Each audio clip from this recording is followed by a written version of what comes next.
ശ്രീ സേതു, അപ്പോൾ അങ്ങയുടെ ജീവിതത്തിൽ MT ഒരു പ്രധാനപ്പെട്ട ഘടകമായിരുന്നു. MTയെ പണ്ടൊരിക്കൽ 1977 തോന്നുന്നു മരണം അടുത്തു വന്ന് തൊട്ടതാണ്. താങ്കൾക്കത് നേരിട്ടറിയാവുന്ന, അന്ന് ഒപ്പം ഉണ്ടായിരുന്ന ആളുകളിൽ ഒരാളാണ് താങ്കൾ. പാണ്ഡവപുരം എഴുതാനടക്കം എങ്ങനെ MT പ്രേരകമായി താങ്കളുടെ സാഹിത്യ ജീവിതത്തിലും പിന്നെ പൊതുവായി സാഹിത്യ രംഗത്തും എങ്ങനെയാണ് MT എന്നൊക്കെ അങ്ങ് തന്നെ പറഞ്ഞിട്ടുണ്ട്, അറിയാം. അതിനപ്പുറത്ത് MT വാസുദേവൻ നായർ സുഹൃത്തിനെ അങ്ങ് ഈ വിയോഗവേളയിൽ എങ്ങനെയാണ് ഓർക്കുന്നത്? അല്ല, വാസ്തവം പറഞ്ഞാൽ MT എന്ന് പറയുമ്പോൾ MT എങ്ങനെയാണ് അടയാളപ്പെടുത്തുന്നതെന്ന് എനിക്ക് ഇപ്പോഴും അറിയില്ല. കാരണം സുഹൃത്താണോ, അല്ലെങ്കിൽ ഗുരുവാണോ, അല്ലെങ്കിൽ മുതിർന്ന സഹോദരനാണോ, ഇതിലൊക്കെ വാസ്തവത്തിൽ MT എന്ന് പറഞ്ഞാൽ നമ്മൾ വായിച്ച് തീരാത്ത ഒരു മഹാഗ്രന്ഥം പോലെയാണ്. കാരണം 6 പതിറ്റാണ്ട് കാലത്തെ ബന്ധമാണ്. ഞാൻ 67 ഡൽഹിയിലുള്ള കാലം തൊട്ടാണ് അദ്ദേഹത്തെ ബന്ധപ്പെടുന്നത്. ആദ്യത്തെ കഥ വരുന്നു. അപ്പോൾ ഈ കഥ എന്താണ്, സാഹിത്യം എന്താണ്, ഇതിനെപ്പറ്റി ഒരു പിടിപാടില്ലാത്ത ഒരാൾക്ക് ഒരു കൈത്താങ്ങ് തരിക എന്ന് പറഞ്ഞാൽ, നമ്മൾ ഈ സ്കൗട്ടിങ് ഫോർ ടാലൻ്റ് എന്ന് പറയില്ലേ, ഒരു ടാലൻ്റ് തിരിച്ചറിയുക, കൃത്യമായ സമയത്ത് തിരിച്ചറിയുക, അതിനെ പ്രോത്സാഹിപ്പിക്കുക. അത് ഒരു സൗഹൃദമുണ്ട്. പിന്നെ അതിന് ശേഷം ഞങ്ങൾ പലപ്പോഴും കോഴിക്കോട്ട് ഒരു കൂട്ടായ്മ ഉണ്ടായിരുന്നു. MT ഉണ്ടായിരുന്നു, NP മുഹമ്മദ് ഉണ്ടായിരുന്നു, തിക്കോടിയൻ, MV ദേവൻ, അരവിന്ദൻ. അപ്പോൾ അവിടെ നിന്നാണ് എനിക്കും കുഞ്ഞബ്ദുള്ളക്കൊക്കെ കൂടുതൽ ഊർജം കിട്ടിക്കൊണ്ടിരുന്നത്. അപ്പോൾ ഞങ്ങളുടെയൊക്കെ മടുപ്പിക്കുന്ന ജോലിയിൽ നിന്നൊക്കെ മാറി നിന്ന് കോഴിക്കോട്ടെ മാസത്തിൽ 2 ദിവസങ്ങളിൽ പോയി നിൽക്കുക. അപ്പോൾ അതൊരു സൗഹൃദമായിരുന്നു. അപ്പോൾ അക്കാലത്തുള്ള ഓർമ്മകൾ ഒരിക്കലും മറക്കാൻ കഴിയില്ല. പിന്നെ അവസാന കാലത്തൊക്കെ ഏകദേശം 1 മാസം മുമ്പ് വരെ ഞാൻ ഏകദേശം 2 മാസം മുമ്പ് വരെ അദ്ദേഹമായിട്ട് ബന്ധപ്പെട്ടിരുന്നു. പിന്നെ എൻ്റെ ആത്മകഥ മാതൃഭൂമി പബ്ലിഷ് ചെയ്ത കാലത്ത് ഞാൻ അദ്ദേഹത്തിനോട് ഒരു മുഖപുര പോലെ എന്തെങ്കിലും വേണമെന്ന് പറഞ്ഞു. അപ്പോൾ എന്നോട് പറഞ്ഞ സുഖമില്ല, എഴുതിത്തരാൻ കഴിയില്ല, ഓഡിയോ ആയിട്ട് തരാം. അങ്ങനെയാണ് ഓഡിയോ ആയിട്ട് വന്ന് അത് നമ്മൾ എഴുതിയെടുത്തത്. പക്ഷേ അടിസ്ഥാനപരമായിട്ട് നോക്കിക്കഴിഞ്ഞാൽ MT എന്ന് പറയുന്ന ആ ഗ്രന്ഥത്തെ ഞാൻ ഇനിയും വായിച്ചു കഴിഞ്ഞിട്ടില്ല. ഒരു മഹാഗ്രന്ഥമാണ്, ഒരു സൗഹൃദമാണ്.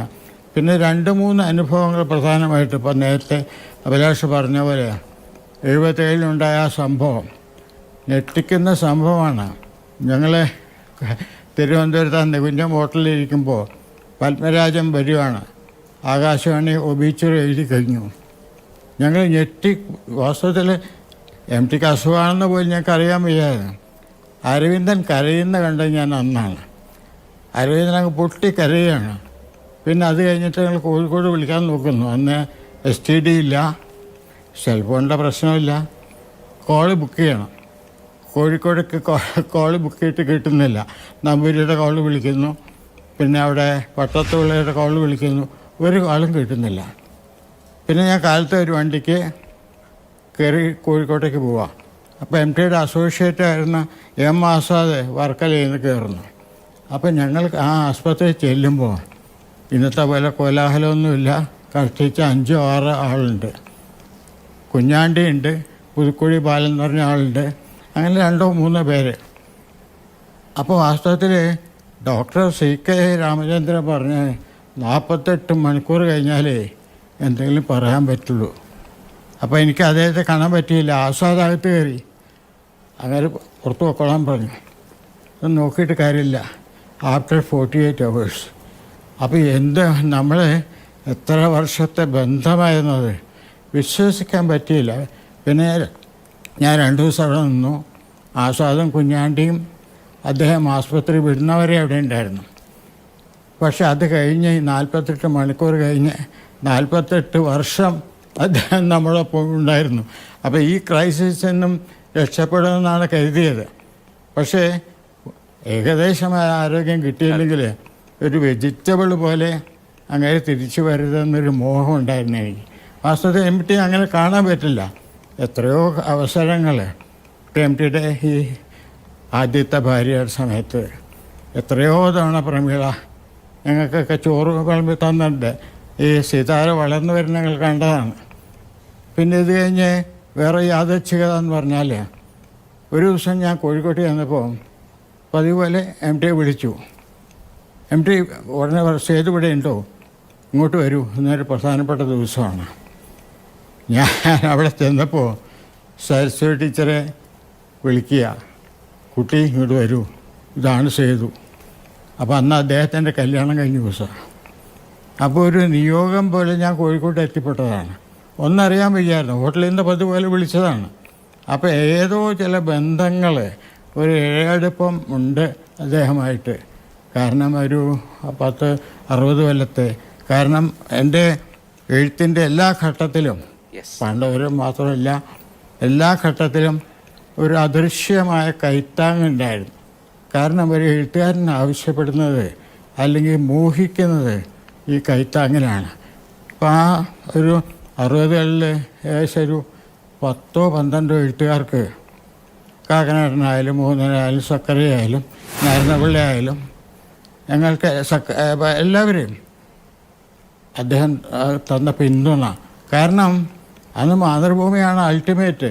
ഇതിനപ്പുറം ഒരു ആഴ്ചപ്പതിപ്പ് ഇല്ലൊരു മാതൃഭൂമിയിൽ വന്ന എഴുത്തുകാരനായി.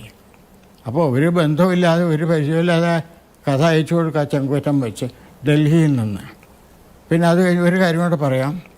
ഞാൻ 1969 എൻ്റെ ആദ്യത്തെ കഥ സമാഹാരം എം ടി കോഴിക്കോട് ടൗൺ ഹാളിൽ ഇറക്കുന്നു. അപ്പോൾ കോഴിക്കോട്ട് എന്നെ അറിയില്ല, ഞാൻ ഡൽഹിയിൽ നിന്ന് വന്നിരിക്കുകയാണ്. അപ്പോൾ അദ്ദേഹം, ഞാൻ ഹാളിലിരിക്കുക പുറകിൽ, അദ്ദേഹം എന്നെ വിളിച്ച് എണിപ്പിച്ചു. എന്നിട്ട് അനൗൺസ് ചെയ്യാണ്, ഇതാ ഒരു പുതിയ എഴുത്തുകാരൻ വന്നിരിക്കുന്നു, ഇനി നിങ്ങൾ ശ്രദ്ധിക്കേണ്ട ഒരു എഴുത്തുകാരനാണെന്ന്. അതൊക്കെ പറയാന്നൊക്കെ പറഞ്ഞാൽ അതൊരു വലിയ ഉദാരതയെന്ന് ഞാൻ പറയുള്ളൂ. ആ സൗഹൃദം എത്രയോ കാലമായിട്ട് നിലനിന്നിട്ടുണ്ട്. കാരണം എന്ത് കാര്യത്തിലും, ഒരു കാര്യം കൂടി പറഞ്ഞ് ഞാൻ നിർത്താം.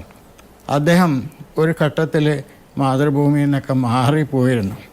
എന്തൊക്കെ ചില പ്രശ്നങ്ങളുണ്ടായാലും കിടക്കുന്നില്ല. അപ്പോൾ അന്നൊക്കെ എനിക്ക് എഴുതുമായിരുന്നു. അപ്പോൾ എന്നോട് പറഞ്ഞതൊരു ടാഗ് ഇട്ട് വയ്ക്കൂ, നശിപ്പിക്കരുത്, ഒരു കാലത്ത് ഞാൻ അത് ആവശ്യപ്പെടും, തരണമെന്ന് പറഞ്ഞു. പക്ഷേ ഈ കഴിഞ്ഞ പ്രളയത്തിൽ അത് ഞാൻ ആദ്യം തപ്പിയതാണ്. കംപ്ലീറ്റ് ആ എഴുത്ത് മുഴുവൻ പോയി. അതെനിക്ക് എൻ്റെ ഏറ്റവും വലിയ നഷ്ടമാണ്. എം ടിയുടെ കാരണം എന്താ വെച്ചാൽ വിലപ്പെട്ട പലതായാലും അദ്ദേഹം പറഞ്ഞിരുന്നു അക്കാലത്ത്. കാരണം ഒരു വലിയ മനുഷ്യൻ, വലിയ ജീവിതം, നമുക്കൊക്കെ എത്തിപ്പിടിക്കാൻ കഴിയാത്ത മേഖലകൾ, ഈ കഥയും കവിതയും തമ്മിലുള്ള അതിർവരമ്പ് മാറ്റിയത് അദ്ദേഹമാണ്. ഈ മഞ്ഞ എന്ന് പറഞ്ഞ കവിതയാണ്. അപ്പോൾ വാസ്തവം പറഞ്ഞാൽ ഒരു വായിച്ച് തീരാത്ത മഹാഗ്രന്ഥമാണ് എം ടി എന്ന് ഞാൻ പറയുള്ളൂ. തീർച്ചയായും ഞാൻ വായിച്ച് തീർന്നിട്ടില്ല. അതിനും അദ്ദേഹം പോയി എന്ന് ഞാൻ പറയുള്ളൂ.